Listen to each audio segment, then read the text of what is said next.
Buongiorno e ben ritrovati per questa nostra puntata di 7 in punto, temi di politica, ma di quella politica che sta toccando la vita di tutti quanti attraverso quello che sta succedendo in giro per il mondo, a partire dagli Stati Uniti e a ricaduta in Cina, in Europa, decisioni che avranno influenza sulle nostre vite anche nel giro di poche ore. Sembra cambiare tutto, dagli investimenti in borsa alle risorse disponibili nel pianeta. Dalle ultime ore la notizia del blocco della vendita di terre rare da parte cinese, che probabilmente avrà influenze sul settore tecnologico di tutto il mondo. Il nostro ospite di questa mattina è l'onorevole Flavio Tosi, che è europarlamentare e quindi dalla prospettiva europea ci potrà dare uno sguardo su quello che sta accadendo appunto sulla scena internazionale, ma poi ci porterà anche sul nostro territorio, essendo anche segretario veneto di Forza Italia, quindi ovviamente sono ore cruciali anche per capire che cosa succederà in Veneto in vista delle prossime elezioni regionali e non solo. Buongiorno e benvenuto. Buongiorno a voi e grazie. Allora, cominciamo da uno sguardo su quello che sta accadendo nel mondo. Devo dire che sembra veramente di stare su un ottovolante, è una figura retorica che hanno usato in molti, però è quello che accade. Da un momento all'altro cambiano gli scenari e adesso la Cina, che blocca le terre rare, diventa materia pesante, perché la Cina non cambia idea poi tanto facilmente sulle azioni che fa. Vista dalla prospettiva europea, questa situazione dove ci sta portando? Ma dove ci sta portando dipenderà dalle ulteriori decisioni di Donald Trump, che è una figura un po', diciamo, innovativa, perché noi europei siamo garbati, lui a noi dà dei parassiti, secondo lui l'abbiamo derubato e cose del genere. Invece insomma, l'Europa ha sempre avuto garbo e rispetto per gli Stati Uniti e i presidenti, chiunque essi siano comunque democraticamente eletti, e lui sta prendendo delle decisioni, a mio avviso, un po' strampalate, devo dire, da un punto di vista economico, perché ha problemi interni a livello di economia, perché gli Stati Uniti sono in un momento di difficoltà, e lo dimostra il suo stile, lo stile di Donald Trump, che è uno stile molto aggressivo, sembra rivolto alla propaganda interna più che a fare una politica commerciale vera, e quindi di dare agli Stati Uniti un nemico dicendo è colpa di qualcun altro, e quindi è colpa dell'Europa, è colpa del mondo. Però a dichiarare la guerra, come ha fatto lui con i primi provvedimenti, la guerra commerciale al mondo, poi il mondo evidentemente si coalizza. Tant'è che il vice premier Tajani è stato in questi giorni in India per aprire nuovi mercati in quel senso. La Cina, che è una cosa inaudita, ha chiesto all'Europa di dialogare in funzione anti-americana. Dico inaudita perché è chiaro che invece l'Europa e il suo alleato naturale sono il Canada, gli Stati Uniti, il mondo occidentale. Ecco, questo è un tema appunto su cui anche il Ministro degli Esteri è intervenuto in queste ore, cioè si gioca veramente, si rimettono in discussione le alleanze storiche. Forse questa terza guerra mondiale a pezzi, di cui Papa Francesco ha parlato per primo, sta arrivando alle sue trattative finali. Beh, anche la questione ucraina, dove noi abbiamo sempre di fatto seguito le posizioni americane, perché nella NATO hanno sempre comandato loro, devo dire legittimamente, perché al di là appunto che adesso Trump abbia cambiato i modi e gli atteggiamenti, però fino a ieri gli Stati Uniti erano una specie di fratello maggiore dell'Europa, il garante della sicurezza, e gli Stati Uniti avevano sempre speso decine e decine di miliardi, centinaia di miliardi anche in Europa per garantire la nostra sicurezza. Adesso Trump, proprio perché appunto ha problemi economici interni, dice adesso voi europei vi arrangiate, la difesa ve la pagate voi, ed è legittimo. E quindi adesso c'è questo tema del cosiddetto riarmo, cioè del fatto che l'Europa deve garantirsi una difesa da sola, perché noi abbiamo il Regno Unito che è fuori dall'Unione Europea, ma è Europa, il Regno Unito che ha un esercito potente e attrezzato, la Francia pure, la Germania è disarmata per accordi internazionali, quindi non ha nulla. Non si sta dando da fare per recuperare in fretta. E dopo ci siamo comunque noi e la Spagna, che sì, ha l'esercito, ma non si è attrezzato per combattere contro la Russia, per capirci. E quindi in uno scenario come questo, la posizione di Trump rispetto all'Ucraina, che ripeto, la questione quando Putin invade, perché è lui l'invasore, invade l'Ucraina, giustamente l'Europa e la NATO hanno detto difendiamo l'Europa, perché noi la pace in Europa ce la siamo guadagnata, se si può usare questo termine, con più di 1 milione di morti italiani, solo italiani, nelle 2 guerre e decine di milioni di morti a livello europeo, e da allora in Europa c'è sempre stata la pace, eravamo tutti tranquilli, abituati alla pace. Dopodiché 3 anni fa Putin invade l'Ucraina e fa la guerra all'Europa, perché comunque l'Ucraina è tutta e sola in Europa e lì ci sono più di 500.000 di morti, di cui 300.000 di parte ucraina, e dicevo, e la politica condivisa con gli Stati Uniti è sempre stata quella di dire fermiamo la Russia perché sta facendo comunque una cosa antidemocratica e aggressiva nei confronti dell'Europa. In Europa, il Parlamento europeo, i più timorosi rispetto a questo scenario sono i polacchi e le repubbliche baltiche, perché siccome loro l'Ucraina ce l'hanno lì. E quindi sono quelli che vedono l'aggressività di Putin, tant'è che Putin ha finto di fare la pace, poi invece ne fa peggio di prima. Vediamo cosa è successo. Dicevo, rispetto a quella vicenda lì, la Domenica Trump, delle Palme. Appunto. E Trump rispetto a quella voglio dire, il fatto che si stanno anche ritirando anche già gli americani le truppe dalla Polonia, dalla parte ma più... Trump ha preso una posizione anche lì stravagante, perché all'inizio dice vado io a parlare con Putin, faccio la pace con Putin, fra l'altro sulla pelle dell'Ucraina, dicendo all'Ucraina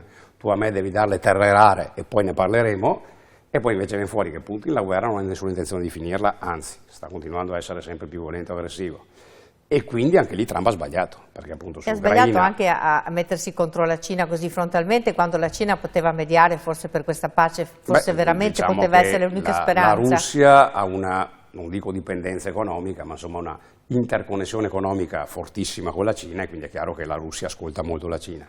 Ma appunto il Trump, anziché definire un perimetro, si è messo a fare la guerra commerciale a tutto il mondo, e quindi ha ottenuto un effetto a catena devastante, in primis per gli Stati Uniti, perché se lui ha ritirato gli ultimi dazi dopo qualche giorno è perché le borse statunitensi e la finanza statunitensi sono saltato per aria tutto. Ma noi cosa possiamo fare? Cioè, effettivamente in Europa c'è la percezione e la forza per reagire con un'istituzione che è debole. Per esempio noi parliamo del suo lavoro quotidiano al Parlamento europeo, ma sappiamo che tanti tavoli si giocano alla Commissione, che il Parlamento ha comunque un ruolo legislativo, però è insomma molto difficile per il Parlamento intervenire. L'Europa ha un problema che non è un'Europa politica.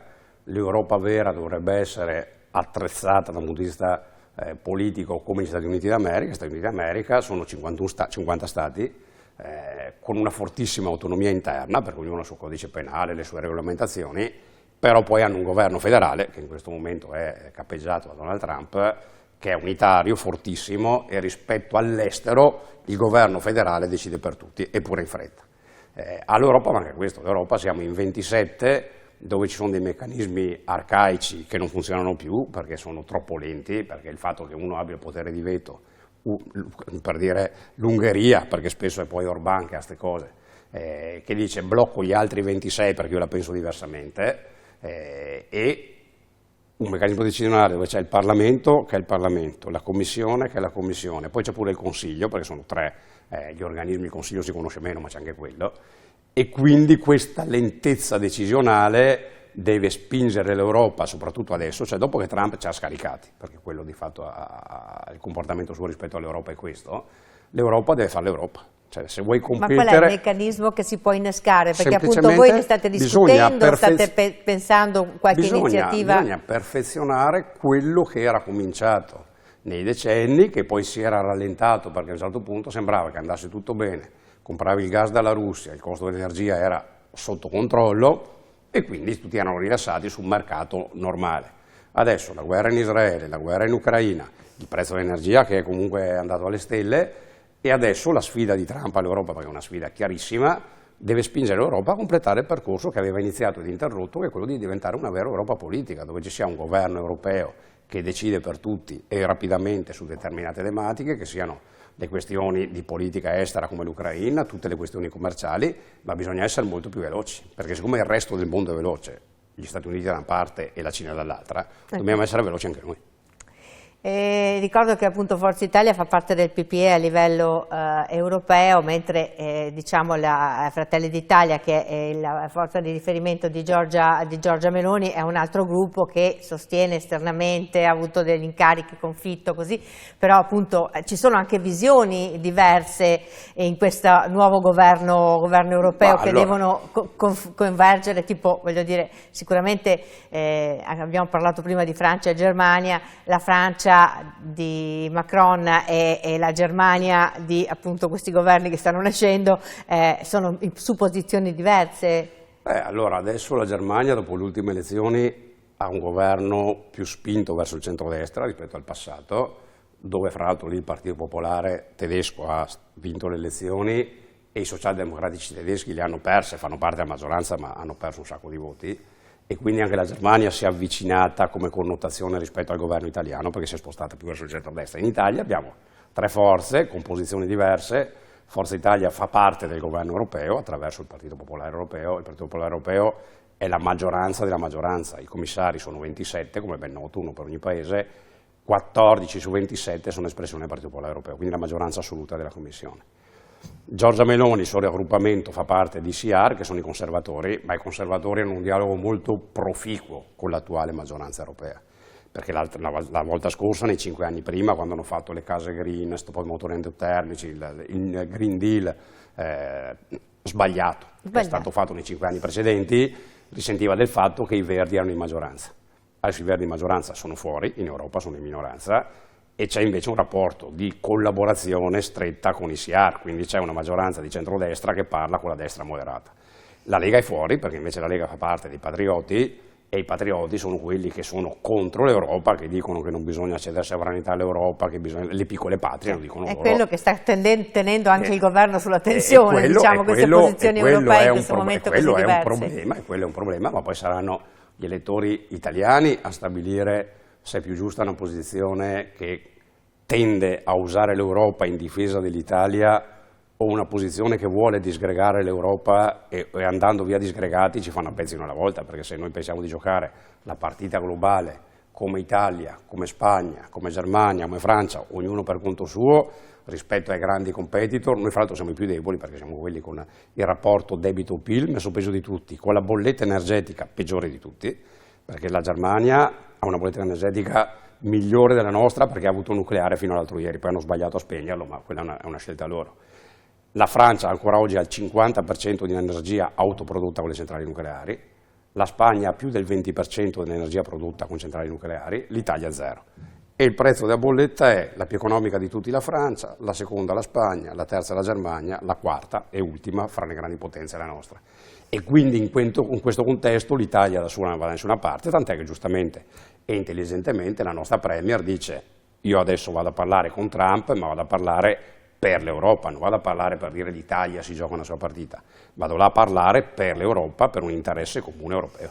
Quindi anche la von der Leyen ha dovuto esprimersi sull'argomento perché appunto sembrava che andasse a titolo personale, in realtà c'è comunque una linea europea che verrà aperta attraverso questo viaggio della Premier Meloni, immagino. Sì, beh, lo scopo del viaggio di Giorgia Meloni è ovviamente consolidare il rapporto con gli Stati Uniti e magari cercare di far ritornare a miti consigli di Donald Trump, ma soprattutto, siccome c'è questa partita dei dazi dove Donald Trump è, diciamo, indeciso, per usare un eufemismo, cercare di aprire un tavolo dove si siedono gli specialisti economici degli Stati Uniti e gli specialisti economici dei grandi paesi europei e si fa il libero scambio, perché l'unica possibilità che abbiamo, noi e pure loro, e pure gli Stati Uniti, è quella che fra noi, loro, il Canada, il Regno Unito, non ci siano dazi, non ci siano barriere, perché l'Occidente ha un modello produttivo condiviso. Abbiamo le regole di protezione ambientale, regole di tutela del lavoro, costi di produzione simili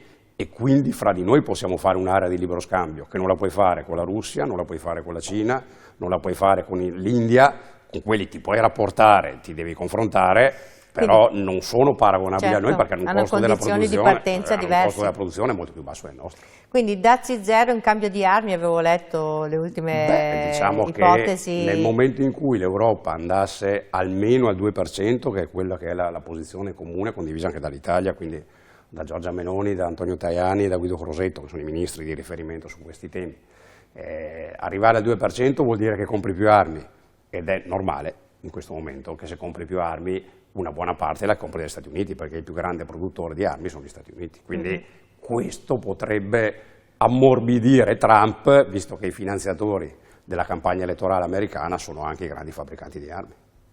Senta, lei è sempre stata una persona che in mezzo alla gente, è sempre stata una persona che ha avuto i sensori molto radicati nella società. Questo disastro, quali sono le segnalazioni che le arrivano dal nostro territorio? Perché porti e interporti sappiamo che sono i primi che hanno dovuto, praticamente hanno parlato di un secondo Covid, bloccare un po' tutto, insomma, in attesa di capire come vanno le cose. Allora, c'è quest'ultima ondata derivante dai dazi che ha scatenato il panico, soprattutto nelle borse, però per adesso, finché non si arriva a una conclusione, è giusto avere l'atteggiamento saggio che ha il governo italiano di dire trattiamo prudentemente, perché probabilmente si arriva a una conclusione diversa rispetto allo sconto frontale che aveva impostato Donald Trump. C'è la questione della crisi dell'economia tedesca, che quella invece è un vero problema, perché l'automotive tedesco che è andato in crisi per quella decisione condivisa dalla Germania, perché la decisione dello stop ai motori endotermici del 2035 di fare solo elettrico, perché così venne deciso nella passata legislatura, non è una decisione che si inventa qualcuno a Bruxelles, è una decisione fortemente voluta dal governo tedesco di allora e dalle fabbriche, delle grandi fabbriche automobilistiche tedesche, che pensavano di dire convertiamoci all'elettrico e invadiamo il mondo con l'elettrico. Il mondo lo invadono i cinesi con l'elettrico, non lo invadiamo mica noi. Quindi hanno fatto un errore strategico capitale e adesso l'economia tedesca non è ferma, comunque è in recessione. E un'economia tedesca in recessione, parla il nord-est in particolare, l'Italia in generale, ma il nord-est in particolare che lavora tantissimo con la Germania, per noi quel mercato è fondamentale. Una Germania che ha meno soldi, perché la Germania oggi ha meno soldi, è un problema per l'Italia. Noi qui a Nord-Est siamo grandi esportatori, grandi viaggiatori, grandi apritori di mercati anche. E secondo la sua sensazione, dove si sta dirigendo? C'è ancora un momento di diciamo, presa delle misure oppure già si stanno muovendo le imprese per ricollocarsi, come era successo un po' all'indomani della chiusura del mercato russo, che anche quella è stata una batosta fortissima per l'Italia e per il nord-est in particolare? Rispetto al mercato russo ricordiamo che proprio per colpa o volontà degli Stati Uniti la Russia è stata allontanata dall'Europa.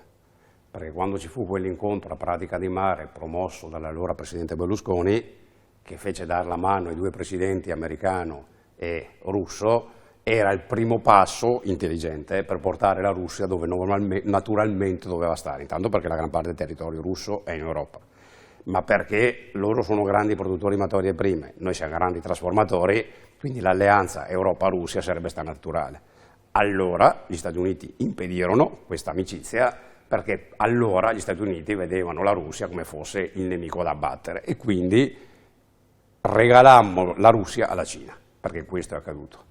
Adesso c'è questo cambio di rotta improvviso, repentino di Trump, che però dovrebbe capire che oggi la Russia, avendo dichiarato guerra all'Ucraina in una situazione diversa da allora, no, allora eravamo in pace, adesso siamo in guerra, però dico, rispetto a questo è chiaro che il mercato russo prima o poi la guerra in Ucraina finirà, dovrà finire a condizioni eque, non subite dall'Ucraina, condizioni eque condivise dall'Ucraina, visto che è il paese invaso e non si può pensare, come si fece sbagliando nella seconda guerra mondiale, di dire lasciamo che Putin vada avanti, poi vedremo, perché se Putin lo lascia andare avanti, va avanti. Quindi bisogna costringerlo a sedersi a un tavolo e appunto la Cina può avere un ruolo determinante in questo. E quando finirà quella guerra rinormalizzare, perché sarà così, i rapporti commerciali anche con la Russia, perché comunque regalare l'economia russa, in particolare le materie prime, alla Cina è un errore fatale. Speriamo appunto di fermarci qui, che si trovi un accordo ci arriverà. Si il problema è il quando e il come. Arrivarci ci arrivi per forza, le guerre finiscono. Il problema è come ci arrivi e quando. Proviamo a callarci un po' sul nostro territorio, visto che sono stati giorni di grandi discussioni sul futuro del Veneto, sull'ipotesi di chi governerà la regione, di come si andrà alle prossime elezioni, cosa che non è banale perché se il centrodestra si presenterà compatto è quasi scontato il risultato a quanto sembra, ma se il centrodestra invece si spaccherà il risultato potrebbe aprirsi a diverse soluzioni. Lei come la vede, che percezione ha e che cosa mi dice? Che cosa sta succedendo? Allora, dove ci stiamo indirizzando? Al di là delle ricostruzioni, perché è anche normale che se non ci sono notizie terze ci sono le ricostruzioni. Quindi di dire il Veneto va alla Lega anziché a Fratelli d'Italia, anziché a Forza Italia. In realtà al tavolo nazionale le presidenze delle regioni, tavolo nazionale di centrodestra, le presidenze delle regioni non le ha ancora trattate. Si vota, perché visto che siamo visti anche in Trentino Alto Adige, si vota il 4 di maggio tutti i comuni di Trento e di Bolzano, delle province, e quello è stato l'ultimo argomento trattato dal tavolo di centrodestra, il candidato sindaco di Trento, il candidato sindaco di Bolzano. E qua ci fermiamo perché non possiamo fare campagna elettorale. Ma dico solo che quello è stato l'ultimo argomento affrontato. L'argomento regioni non è ancora stato affrontato, neanche cominciato, e adesso bisogna capire quando si vota, perché adesso il Consiglio di Stato ci dirà fra qualche settimana se si vota in autunno, allora l'argomento candidato presidente del Veneto diventa un argomento imminente. Se dubito, però potrebbe anche essere che il Consiglio di Stato dica si vota primavera 26, allora potrebbe essere che la decisione sul candidato presidente vada anche a dopo l'estate. Quindi tutte le strade aperte in questo momento? In questo momento a lei chi piacerebbe come candidato? Lei stesso potrebbe essere un candidato. A me piacerebbe che lo esprimesse Forza Italia, come penso che l'elettore dirigente di Fratelli d'Italia spera che sia di Fratelli, come la Lega spera che rimanga alla Lega. Però in realtà la decisione, allora di certo si andrà uniti, perché qualcuno dice la Lega se non ha il candidato va da sola, si vota in 6 regioni contemporaneamente, si vota anche la città di Venezia perché si vota primavera prossima, si voteranno altre grandi città in giro per l'Italia e quindi Giorgia Meloni, Antonio Tajani e Matteo Salvini si troveranno e decideranno come centrodestra chi candida chi. Chi si candiderà in Puglia, chi si candiderà in Campania, chi in Veneto, chi in Toscana, chi nelle Marche, chi in Val d'Aosta, chi è la città di Venezia, e troveranno un equilibrio complessivo.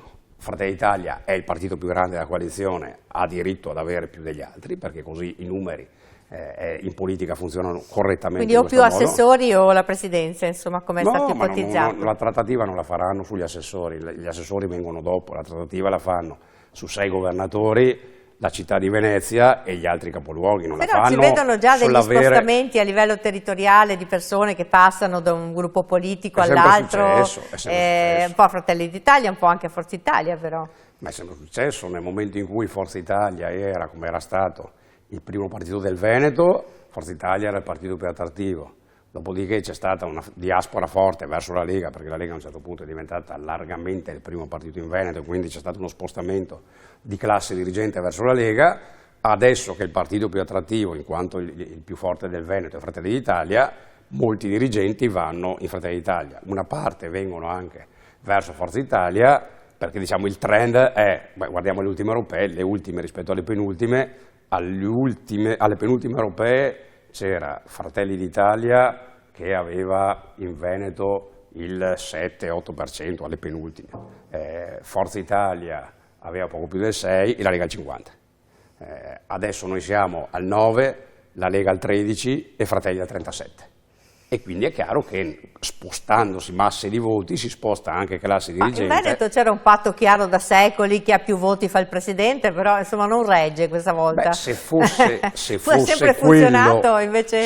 quello, e secondo me non è improbabile, se fosse quello e non è improbabile, il candidato governatore lo esprime Fratelli d'Italia. Fratelli d'Italia oggi è di gran lunga il primo partito del Veneto e non solo.